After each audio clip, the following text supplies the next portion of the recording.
Hi, Masati here with Mas on Sunday, where we explain life through. Damn it. Hi, welcome to Mas on Sunday with Masati.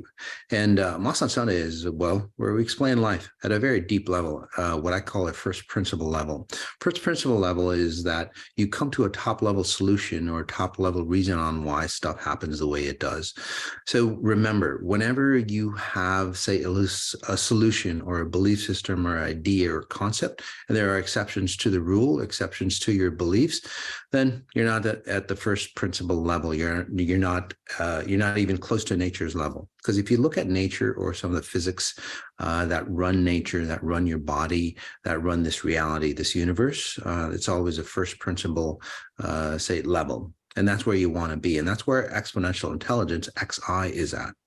Right? It's always at first principle level solution. So how many of you out there, I know this is going to be a recording, but how many of you out there comment in on when you've joined XI? You know, you've done the 18-day meditations, you've done the Great Divide, which really, say, enhanced you.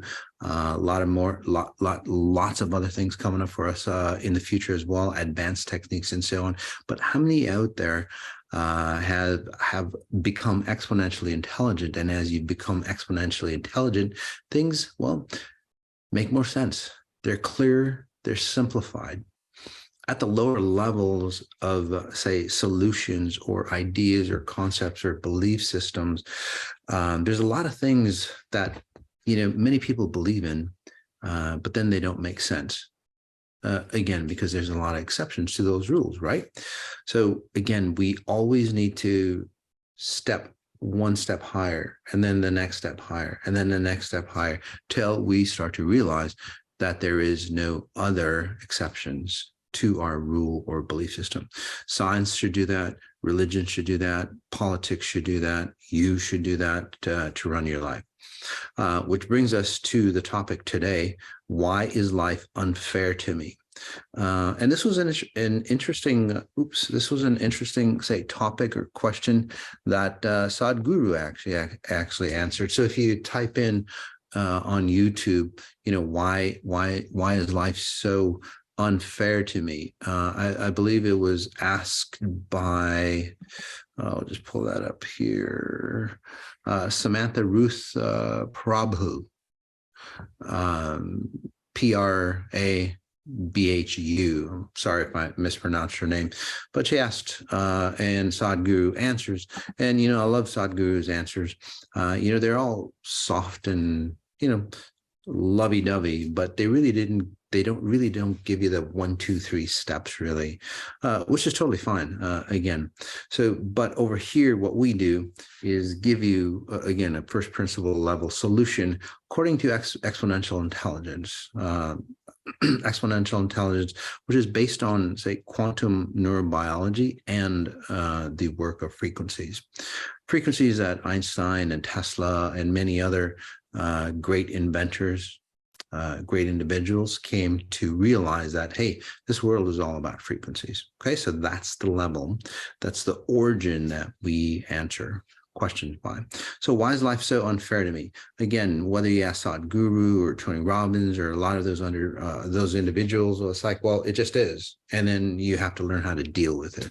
And that's basically, you know, a summation of their answer. Right.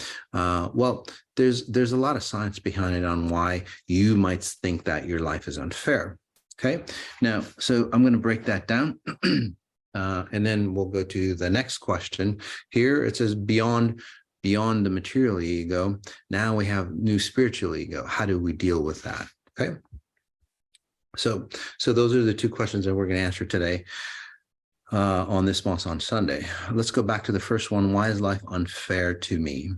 A lot of you might be asking that. Why did God do this to me? Why did, you know, did I have bad karma? Did I do something wrong in a previous life? Am I paying back for something? What's going on? What the hell is going on? Why is life, again, so unfair? Well, it's got nothing to do with your karma. It's got nothing to do with anything like that. It's just because of your genetic makeup. Simple as that. It's your underlying program. Simple as that. Okay, it literally is your underlying program. Say, for example, your family, like 4, 5, 6 generations ago, and you can look this up, statistically or psychologically. There's a lot of there's a lot of patterns that you run that are based on family patterns. For example, again, you can look this up on Google. Where like 5 generations ago, some family was in famine, or some family members were in war. Okay. And then 5 generations down, those individuals, those children that have never seen famine or war or anything close to it, resonate or display emotions and attitudes and even body shapes and so on like that, according to somebody who's been in famine and war. Same thing with PTSD, and same thing with a lot of your other diseases and so on like that.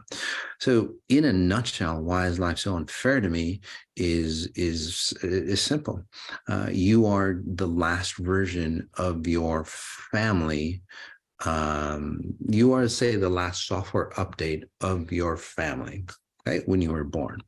So what that means is that, your family, generation after generation after generation after generation, never like look back and go, hey, you know what? We got to change. We got to shift. We got to transform. Nobody ever does that. Humanity doesn't do that. We don't look at it, and and again, through tens of thousands of years of evolution, humans haven't evolved. We've devolved, literally. So that's one of the main reasons why life is unfair to you and many others. Okay, because you are running programs, you are running methodologies that are, well, tens of thousands of years old. What happened to your, again, great grandparents, I don't know, however long ago, hundreds or thousands of years ago, it's probably happening to you, just a different version of it. Simple as that. Some of your heart diseases or, health issues, mental issues and all that, where do they come from?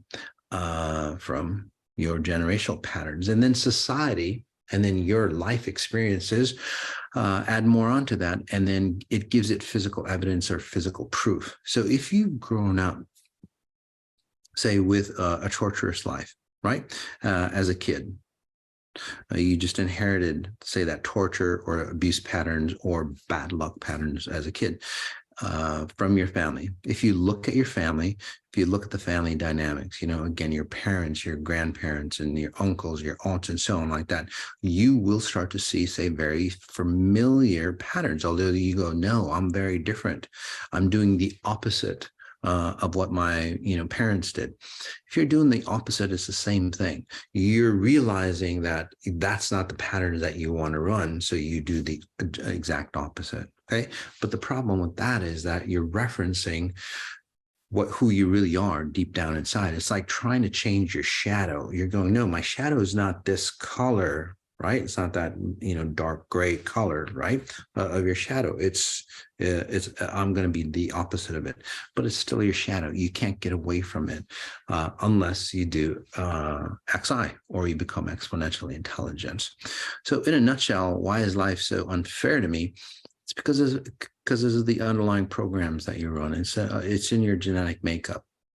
So whatever your family ran, whatever society runs, you run as well. So let's go a little deeper into it, and then I'll explain what you can do about it.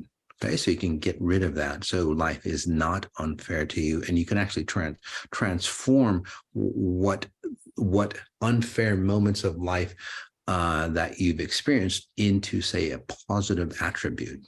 Okay, much different than, say, goal setting or self-improvement or other ways or methodologies that tell you it's like, hey, you know what? If life is giving you lemons, you make lemonade, right? Because you'll have to keep making lemonade, because life will always give you lemons, right? So how do you change that where life is not giving you lemons? That's what you want. Right? You want to grow and expand. So we'll just make it an experiential experience. Let's just take a deep breath in, just notice your chest area, and just notice all the times that, well, life has been unfair to you. Okay. Now, a lot of times, successful individuals, by the way, they will turn that around. Okay, they will turn those unfair moments into, say, successful opportunities, right? They're not the ones, there's two types of individuals. They're not the ones that go, hey, you know what, life is unfair to me, and I'm gonna, and it's because my parents were this way, and, you know, society was this way, and the government was this way, and this is why I am where I am, okay? So we can take a look at it that way. Successful individuals will take anything around them, unfair or not, and turn it into a positive and transform it. Okay, so in that scenario, and that's what we do here at Exponential Intelligence, but we go to a much deeper level. Okay, what we do here at Exponential Intelligence is allow you to understand why life is unfair to you and not change you at a psychological level, at a brain level. We actually help you transform how you run at a DNA level, I would say, okay, at your genetic pattern. Okay, so whatever's happened to you in the past, we can change it into, say, an experiential experience. You can't change what happened in the past, but you can change the attributes or the meanings that you've attached on to what's happened in the past. So it allows you to grow and expand, just like those successful individuals. But here's the difference between how successful individuals handle it and then how XI would handle it. Okay, and I'll give you two real life scenarios. For example, back in the day, you know, Silicon Valley, right? There was a lot of individuals who were nerds, who were outcasts, who weren't socially, say, acceptable. Okay, and this happens quite a bit, right? They weren't socially accepted for some reason or another, right? And then they go, well, I'll show the world, you know, I'm going to show the world, I'll prove them, I'm going to be rich, and then I'll be happy, and then, you know, I'm going to show everybody else off, right? So, and that's what happened. Basically, a lot of Silicon Valley type individuals, right? Those nerds. Thank God for nerds, right? Otherwise, we wouldn't have the fantastic technologies that we do today. But I work with a lot of those individuals nowadays. They're still having the same problems. Say that they were bullied back in the day. Because they were bullied back in the day, it's like, I'm going to show somebody, I'm going to show that everybody that I am worthy, right? Or say that you weren't, say, the best looking back in the day. Today, it's like, I'm going to show somebody, and you've blossomed into a beauty, right? Or, you know, you weren't, say, that smart in high school. And I'm going to show everybody that I can make it, I can be successful, right? So you weren't that smart in high school, and now, you know, you're very intelligent in other ways. You just didn't do well, you know, taking tests and so on the way they did it in, you know, grade school, high school, and so on like that. But now you're successful. Okay, so those sound really like great adventure stories, great success stories, and so on like that, right? The American dream. But again, I work with those individuals that everybody, say, strives for. They're the hero, you know, they're the underdogs, and so on like that. Right? They've come from nothing to something, right? Rags to riches stories. Again, I work with individuals like that. Why? Why do they come to me? You know, they're the 1% of the 1%. Why are they coming to me? Because those same old patterns, that life being unfair to them, no matter how wealthy they are, no matter how successful they become, or intelligent or beautiful or anything like that, life is still unfair to them. So again, it's not what you're doing at a physical world. And this is what, self-improvement gurus, or, leadership gurus, or, wealth gurus and so on like that, they teach you, right? It's like, well, we'll turn it into lemonade and use it as a momentum. It's your winter, and, you learn from that, and you grow from that, and you expand from that, and you can. I'm not saying that you can't, but again, the underlying reason still exists within you. It's like that shadow that you can never leave. You can never disconnect from your shadow, right? Because it's part of you. Okay. So when they become wealthy, it still bothers them. Okay. Say like, I'll use one example, a real life example. say this person, he was never good enough for his father. Okay? Never good enough for his father. Never good enough for his father. And he turned out to be, say, one of the top, successful lawyers in the country, making, close to 100 million a year, right? You think he'd be happy? No, not at all. On the outside, he's really fantastic. People look at him. A lot of women get attracted to him. Not great relationships, but a lot of women get attracted to him. Can never stick with one. Beautiful house, beautiful yachts, and so on like that. He did a session with me reluctantly because it was his last hope, so to speak, to find sanity, to find that humanness in him. It's like, what the hell is wrong with me? I'm just not good enough. And I tapped into him and I go, wow, so you're always trying to please your father. He goes, yeah, I've been trying to do that since I was 7. So it's like, yeah, and you're still trying to do it now. So that carrot and that stick, right, of one carrot pleasing his father, the stick of never being good enough. Well, what happens, again, whether you're, a nerd, creating and again, no offense against nerds. I was one of them. I love them. Again, without them, they wouldn't, so a nerd to me is a positive attribute, by the way. Okay. Anyway, so with that carrot and stick, right? Never being good enough for his father, even as a 7-year-old, he was never good enough. That pattern is stuck with him. Okay. So through life has not been fair to him. Okay. So what does he do? He uses it as a positive and he gets to go, okay, life is not fair to me. I'm going to study harder. I'm going to learn more. I'm going to be a better person. I'm going to make more money. Okay.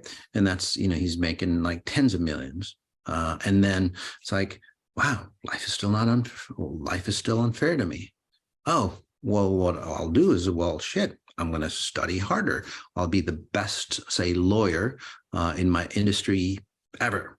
So again, that stick just pushes him, but then it distorts him and disorients him and literally destroys him. Okay. And he comes to his wit's ends. And then finally a friend of his again comes to me and goes, you got to see this guy named Moss, So what I did was I helped him remove that pattern of, not being good enough for his father, because that is transformed into him not being good enough for himself. So do you see how those patterns of, say, why life is not fair to me, right? We look at these objectives that life is happening to us.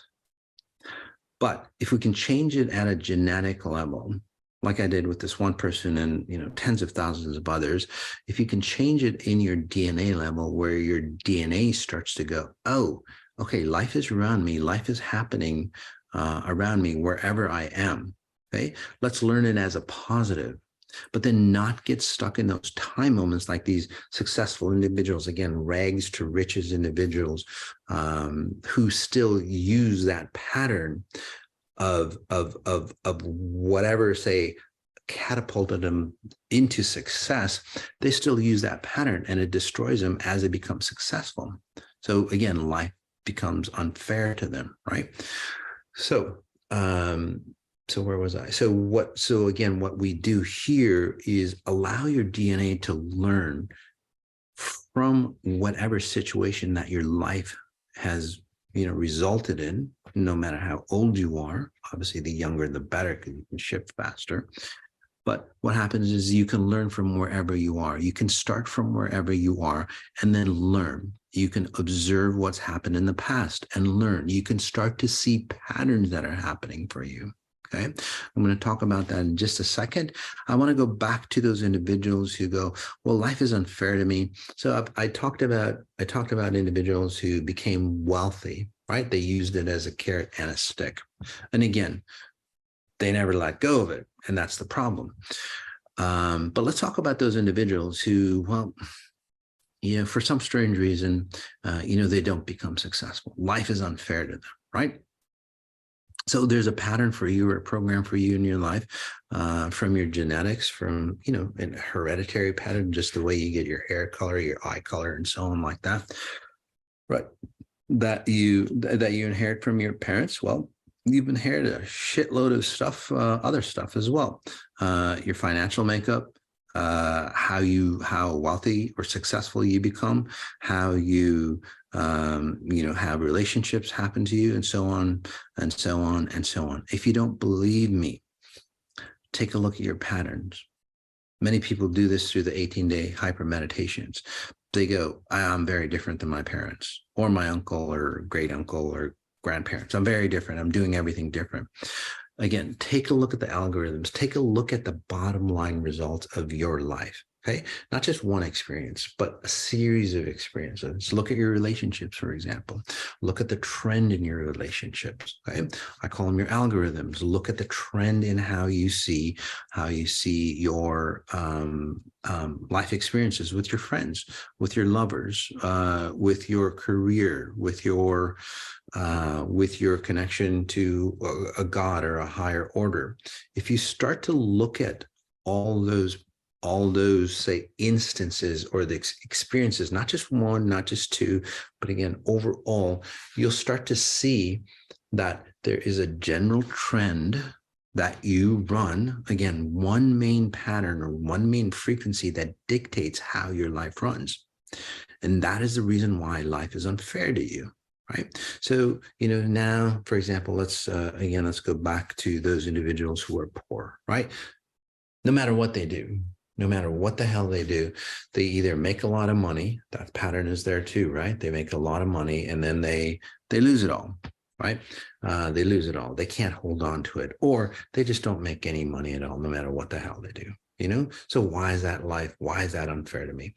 The one thing that again, the underlying reason is take a look at your genetic patterns, take a look at your familial patterns, take a look at, say, your friends around you, right? Birds of a feather flock together, right? So if you start to, say, realize who you attract and who you don't attract, or situations that you attract, or situations that you don't attract, start to realize both sides of it, okay? What you're attracted to and what you're, say, attracted away from. If you start to look at that, you'll start to see, again, general patterns and general trends on why your life is not fair. This allows you to, say, take control of your life. Okay, because again, no matter if it's Sadhguru or any other of those great individuals who have great wisdom, okay, we just go a little deeper. They say, well, life is unfair, so again, make some lemonade for it and just live with it and be happy. No, I'm saying is like, hey, yeah, life is unfair. Look at the programs that you're running. If you don't like the fucking programs, change it. Okay, how do you change it? You do the 18 days, you start to use spatial referencing, which we teach you in the 18 days and other events that we do online. This is where we literally start to change your genetic makeup, or how you've been, say, trained for tens of thousands of years. Okay, it's not just your lifetime, it's tens of thousands of years of, say, learning of your genetics that make life unfair for you. Okay, it's time to change. So again, one, what we do, okay, I'll give you the 3 steps again. 1, you look at your life, you look at the general patterns that are happening for you, okay, and then the general patterns that aren't happening for you. Simple as that. What are you attracted to? What you're not attracted to. Okay, so, and then not just experience, and not just one experience, not just 2 experiences, but look at through your current life experiences, where you, again, the people, the places, things, opportunities that are attracting you currently, and then look back on how they relate back to your life, all the way back to, your younger days, as far back as you can remember.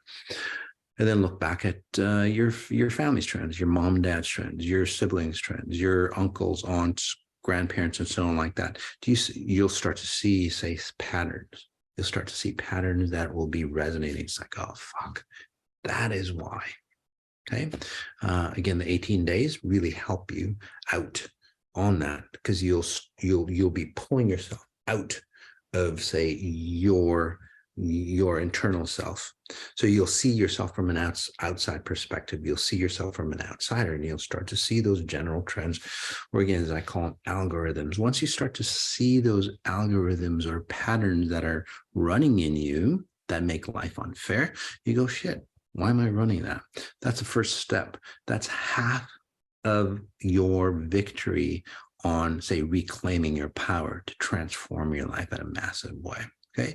The second step is to observe what you do about it. So this means that you start to observe. You don't do really anything about it, but you start to observe how you get into those situations. You start to observe, like, even before you step into those situations. Again, once you start to observe, you'll start to see patterns before you step in. And then this is where you take action. This is where you go, gosh, you know what? I'm starting to see that I'm running this X pattern, and that X pattern is, say, life being unfair to me, however that shows up, right? And then you, before, in the past, it might have taken you 6 months or a year, or 10 years, to realize, it's like, fuck, how did I get myself into it?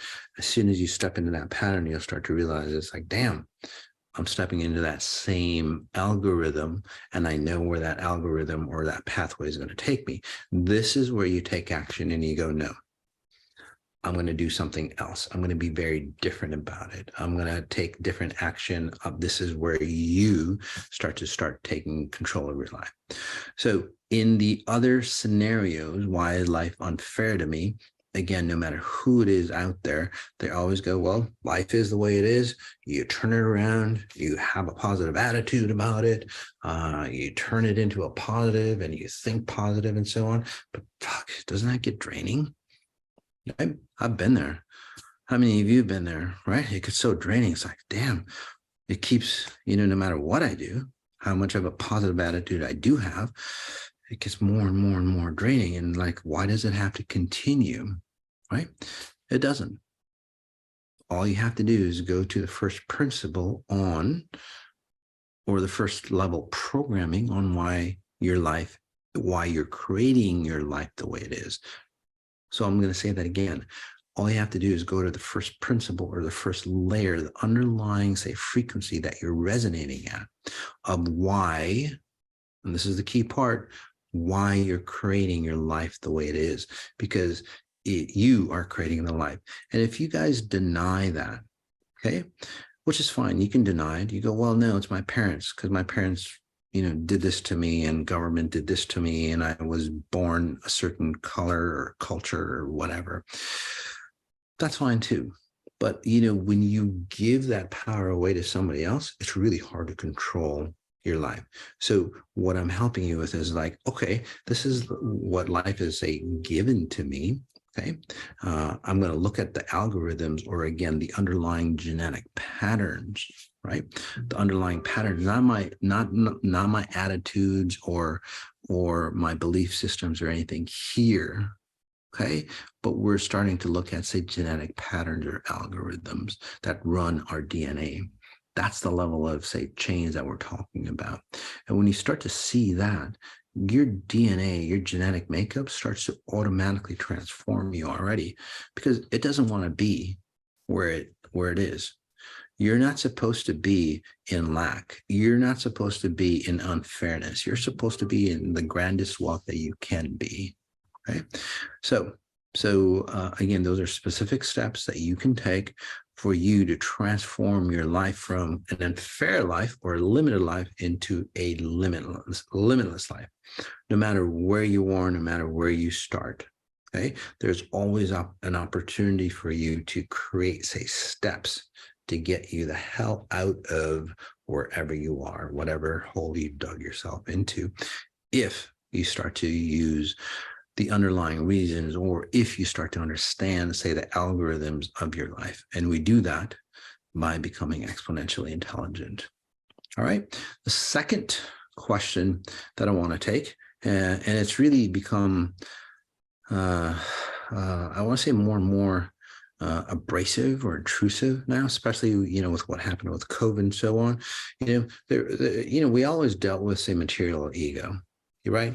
I have more money than you. I've got, a bigger boat than you. I've got, why does that happen? Okay.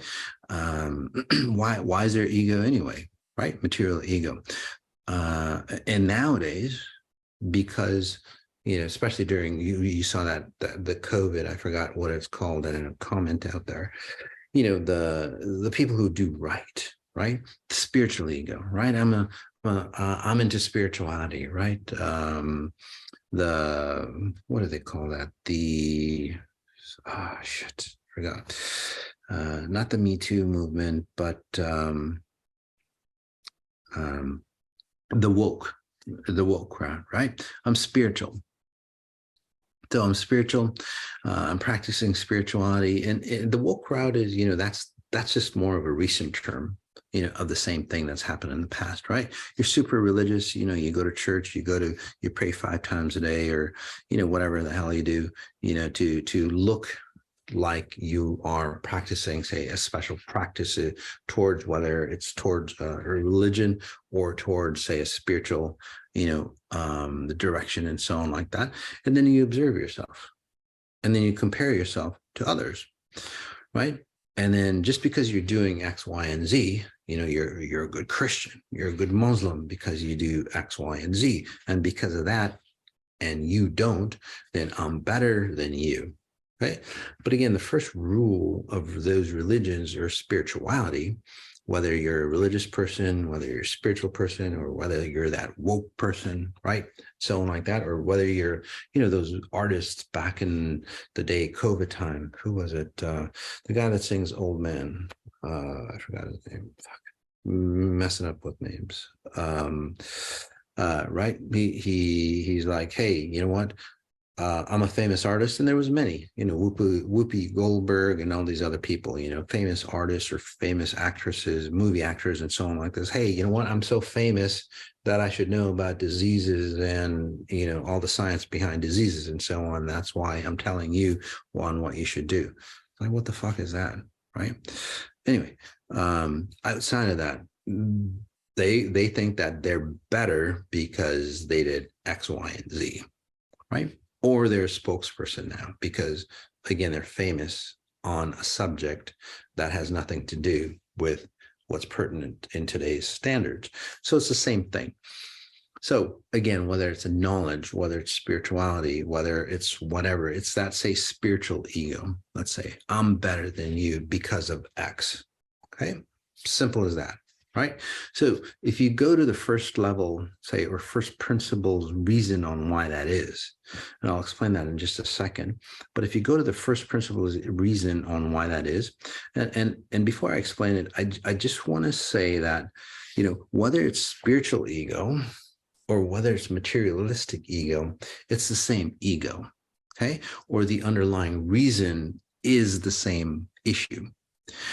And that issue is that whatever that you're practicing, okay, whether it's spirituality or you're practicing accumulating, say, wealth, okay, or physical abundance, isn't finding you. It's not supporting who you are. In fact, it's separating who you are. Okay, so I'll explain what ego is very briefly, but we'll do a deeper topic on the XI podcast, Exponential Intelligence podcast, okay? Because it is a very deep subject. So ego happens where, again, both sides, material ego, spiritual ego, let's just call it, it's the exact same underlying disease, okay? If you want to call it a disease. By the way, there's nothing wrong with ego, okay? And I'll explain that in just a second as well, if you do it right, okay? Because ego in its first principle definition is the right way to do it, and I'll explain that briefly for you.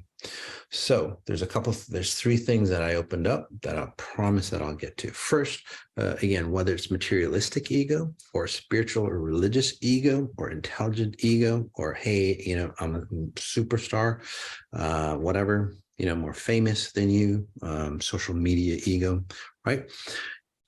So where do those egos come from? Again, they're all the same. They're all the same underlying reason. If you go to the first principle reason on why those egos, say, sustain themselves or start to come out of these people, right? And then it's like my ego that did it. right? So where do they get that ego? Okay, well, here's the science behind it. Okay, so what ego does is that your timeless self here, or if you want to call it your spirit, that's cool. But again, spirit has negative connotations. There's so many different connotations about spirit that we don't know what the hell we're talking about. So again, this is your timeless self. This is your limitless, unboundless self that you can be. Okay, you have many filters in between, right? Your hereditary patterns, man, woman, being a human, your abuse patterns, your luck patterns, your intelligence, blah, blah, blah, blah, all these layers, and then the rendering of you. So this, your timeless self, is a projector that projects through these lenses that render you here in physical time and space. Again, who you think your self-image is.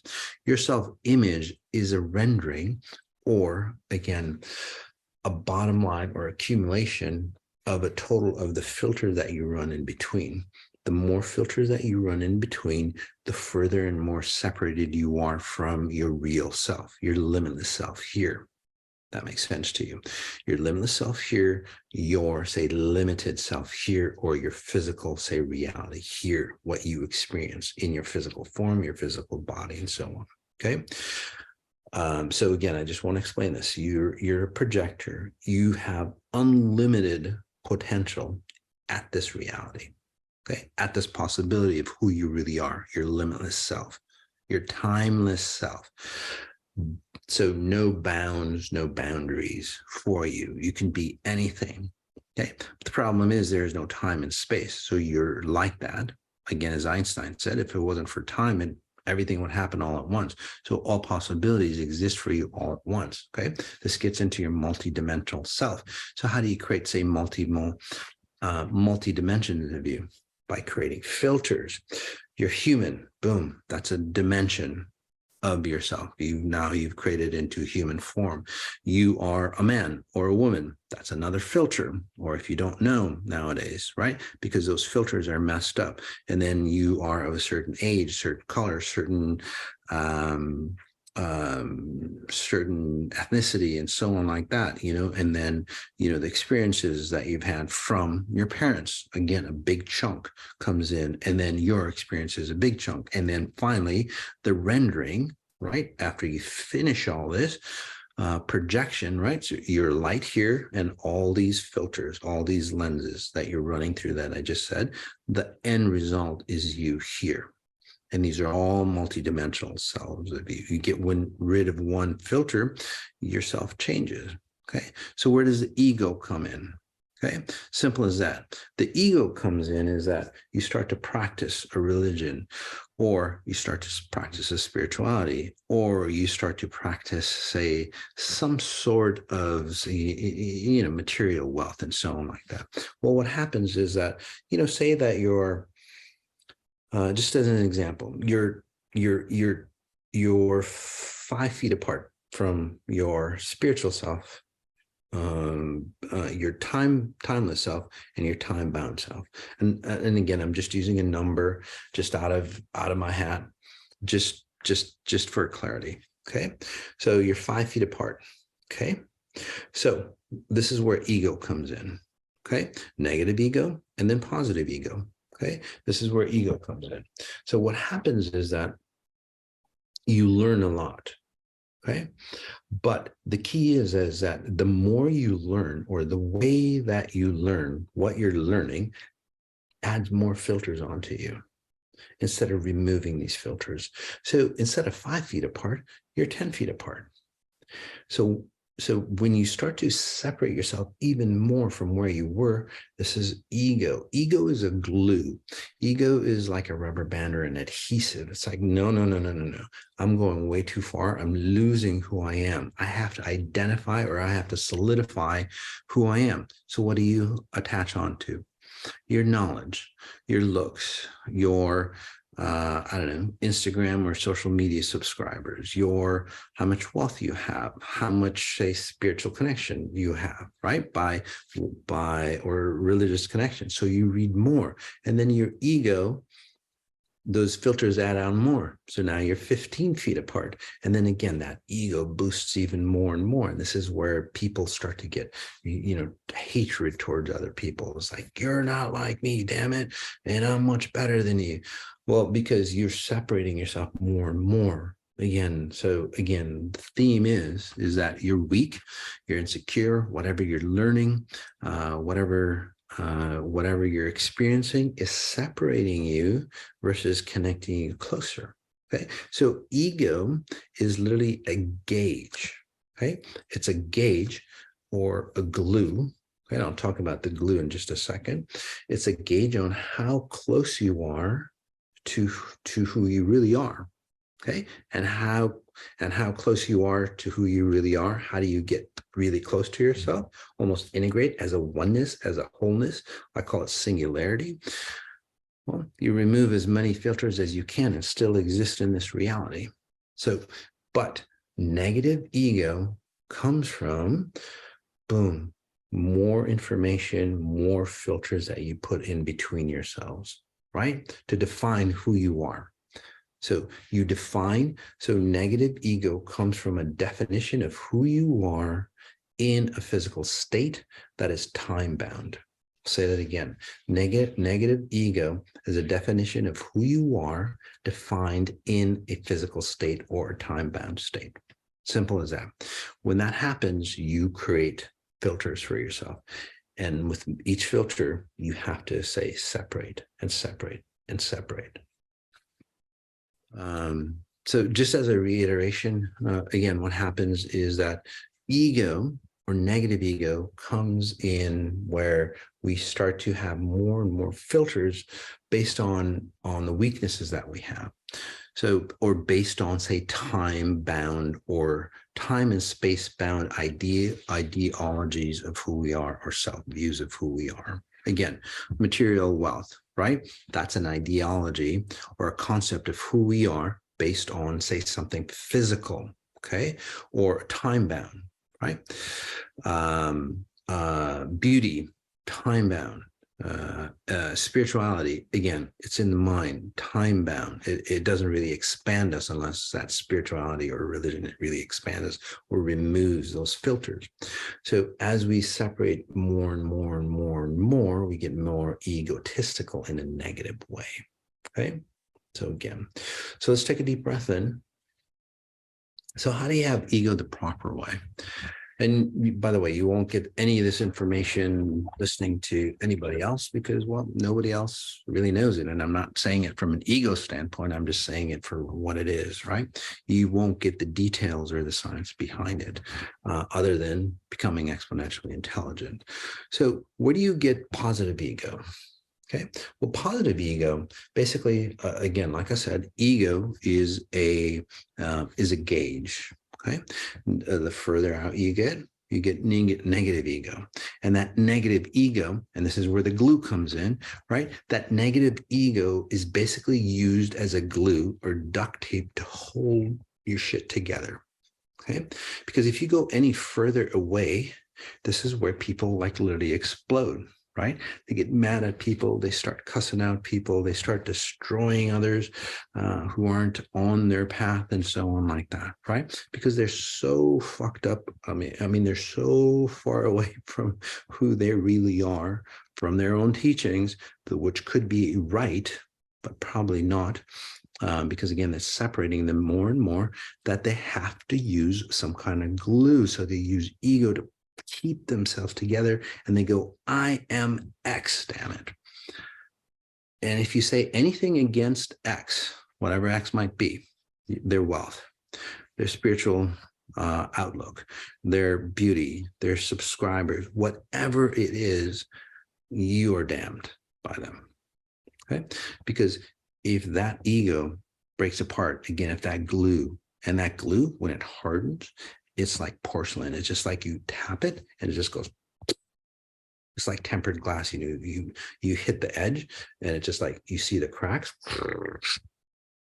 and then everything falls apart. So that's where that negative ego comes from. Okay, so let's talk about first principle ego. First principle ego first principle definition of ego is, again, it's a gauge. Okay, so there's negative ego. Okay, and there's positive ego. So let's take a deep breath in.